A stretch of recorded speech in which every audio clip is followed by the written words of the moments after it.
Shalom, shalom. First, I'd like to give all praises and glory to YAHAWASHI, Bahashim, Harakakodash, Ma'amaf. Double honors to the elders and apostles of GMS, and honors to the elder that lines in Camp Har 1, and shalom to you brothers and sisters that's pushing their truth, sincerity, and truth. This is 1 Corinthians 15, verse 20. It says, "But now is YAHAWASHI risen from the dead, and become the first fruits of them that slept. For since by man came death, by man came also the resurrection of the dead. But every man in his own order, Hamashiach the first fruit, afterward they that are Yahawashi Hamashiach that is coming." So Yahawashi, being risen from the dead and being the first that have slept, but and also it has been changed to a greater estate. He has been quickened, and he did everything perfect within the flesh and attained the reward.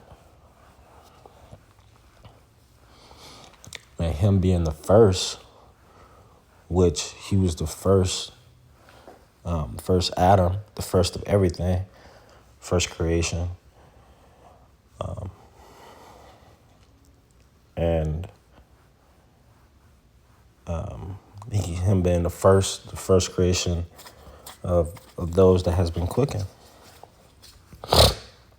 And he still liveth, man. He liveth, and he liveth in the heavens as well. He's on the right hand side of the Father. But by man came death, and he conquered death. It says, "For as in Adam all die, even so Yahawashi shall be made alive."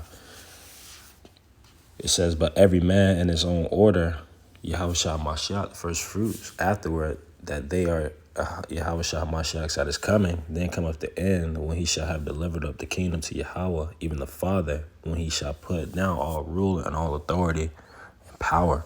And that's what he's going to do. What it speaks about that stone, that white stone, breaking the statue in Daniel, I believe, and also in Revelations, that lamb coming back with his white, and in Revelation 6 talking about that white horse coming back. In Revelations 14, I believe, talking about his white horse who thrusting his sickle. So he's gonna put down all judgment. He's going to restore righteousness. And he's also going to restore all authority, rule, and power. He's going to grab all the crowns and all the crowns of the people. And it speaks about that, I believe, in Isaiah when it says, "Thrust in every hill and every mountain. And smite the shepherds and the bullocks." All these government officials and everything, man. So the Lord is the Yahawashi is coming back, man. Being the first having the new bodies, and the first fruits being quickened. And then it says, "For he must reign till he had put all enemies under his feet." So he's gonna do that. He's gonna put all these enemies under his feet.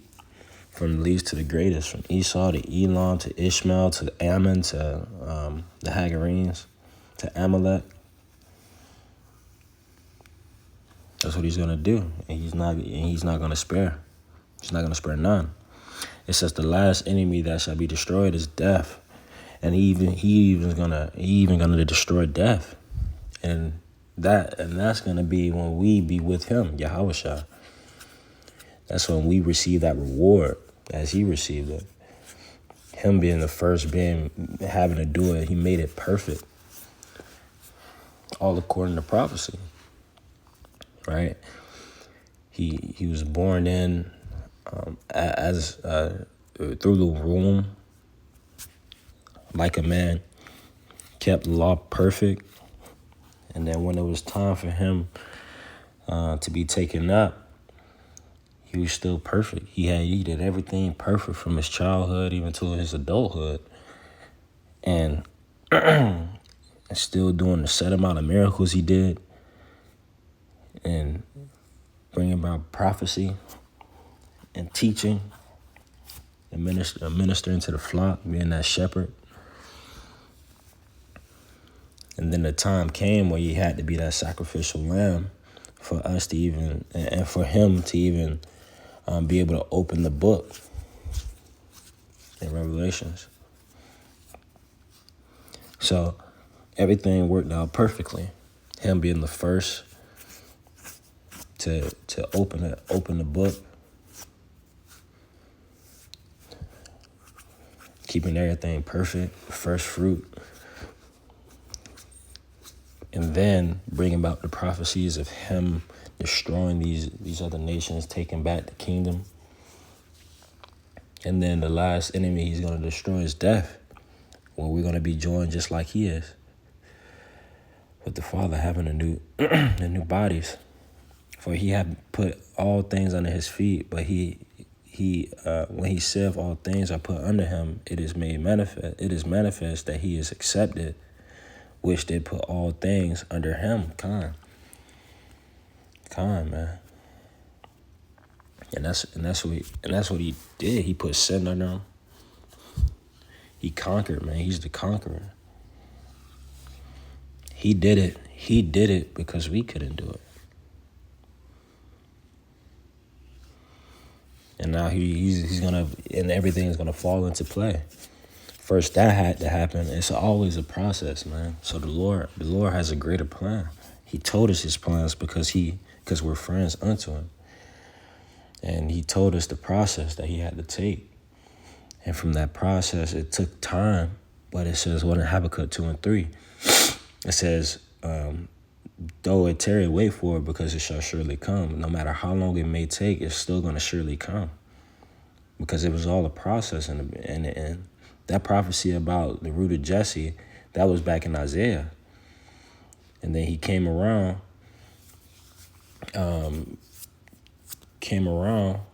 what was it, like 4 BC?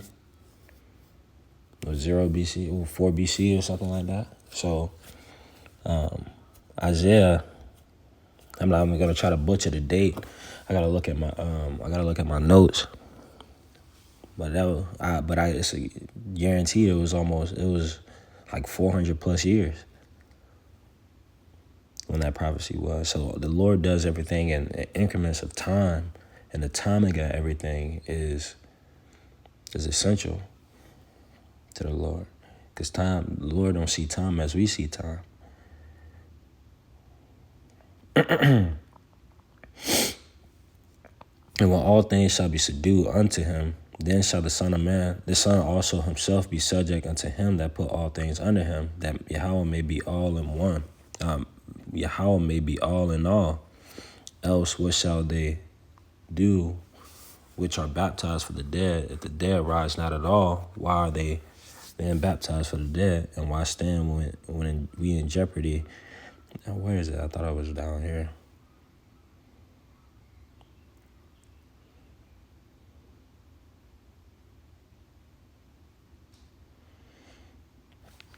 Yeah, I'm going to just get to the next scripture.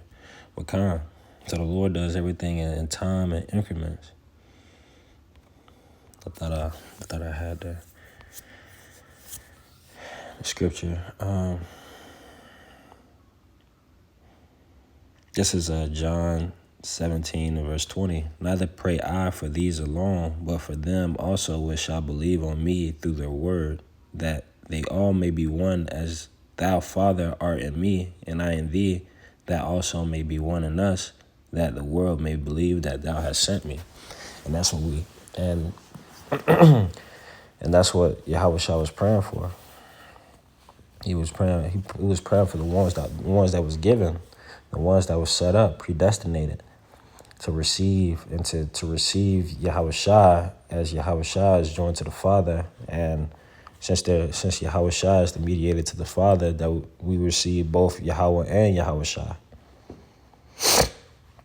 And the glory which thou gavest me, I given them, that they may be one, even as we are one. So even as YAHAWASHI and Yahweh is one, as we are to Yahweh and YAHAWASHI, joined together. So, and that's not for the whole world. That's for the ones that was given to him, the ones that was set up to receive that reward, the one that was set up to receive the crowns, and the ones that was set up to receive YAHAWASHI in these times, and to follow after his words and learn and to pray.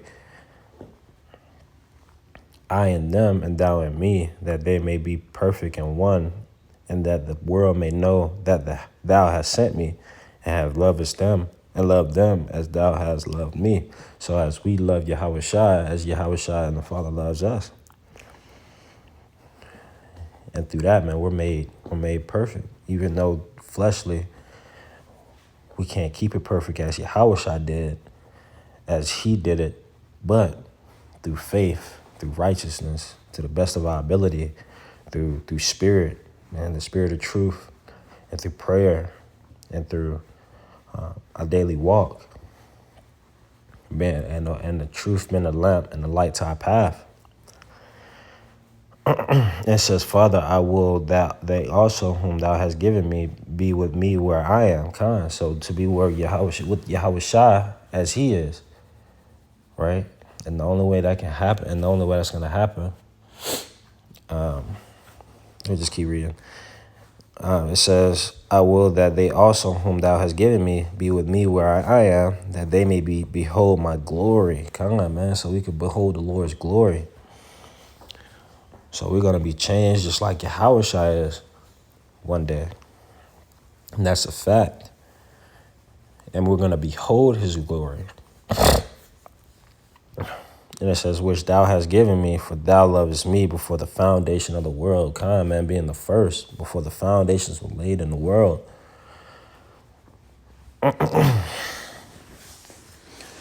So we're going to behold YAHAWASHI's glory someday.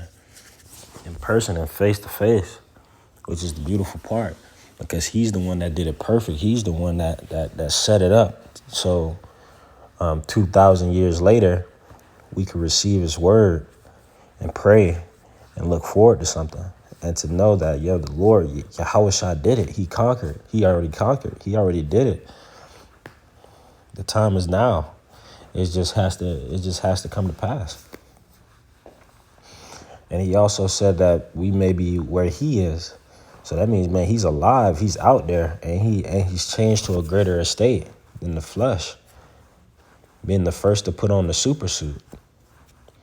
And then he said, be where he is. So as he has the super suit on, man, we're gonna also have that super suit someday, to rule with him and to glory, and to give him all the praise, and Yahweh and YAHAWASHI all the praise and glory.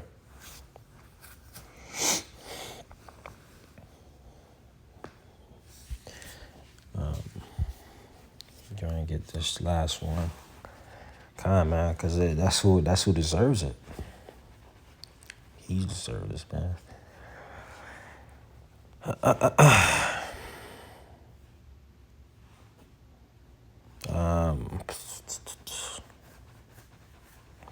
This is Revelations 5:9. And they sung a new song, saying, Thou art worthy to take the book and to open the seals thereof, for thou wast slain and hast redeemed us to Yahweh, but thy blood out of every kindred and tongue and people and nation. And I wonder what this says right here. Okay, I'll get that in a second. And it says, so they're singing that new song, not singing the song of Moses, but it's a new song this time. And it says, and it's the song that we sing today. It says, and has made us unto our kings and priests, and we shall reign on the earth. So once YAHAWASHI comes back, he's gonna make us kings and priests, and we shall reign, and we're gonna be singing that new song. All, man, continually, forever and ever.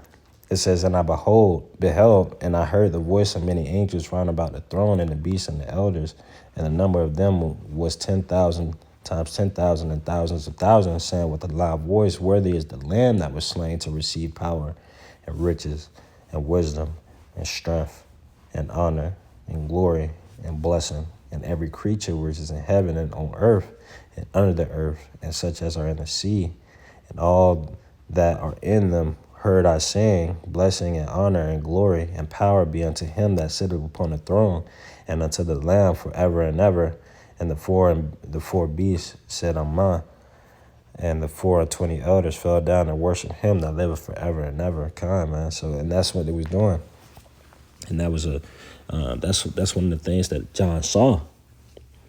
He saw YAHAWASHI being that Lamb, and he saw the Father, and he saw them singing this new song. And that new song that we sing is gonna be not the song of Moses, but the song of YAHAWASHI being the Redeemer. Because he redeemed us, man. He's going to redeem us out of every country, every nation, every kindred, and every people. And he's going to fray these devils. He's going to put everything in subjection under him. And he was going to put death under them, under us. Putting laws in our inward parts. And we're going to give him the glory all the day long. Worshiping Yahweh and YAHAWASHI all the day long. Because that's who deserved it. That's what all the power and the praise and the honor and the glory goes to. Because once upon a time it was about the song of Moses, but this time it's going to be the song of YAHAWASHI, bringing us out of the land of the north and conquering the devil, conquering these devils and the heathens through the four corners of the earth and reestablishing righteousness in the earth. And also changing and setting up the new government of Israel and being changed just like YAHAWASHI is. And then, man, it's a beautiful thing because it speaks about in 2nd Ezra where it says there was a young man taller than all the rest and giving crowns. And it speaks about, I forgot what the verse is in Revelations. It talks about giving the crowns unto him because he deserved it, man. He deserved it. He deserves it all. Because he conquered, man. He was the first. He was the first, man. The last, and the beginning and the end. But that's it for this lesson. I hope it was edifying, and shalom.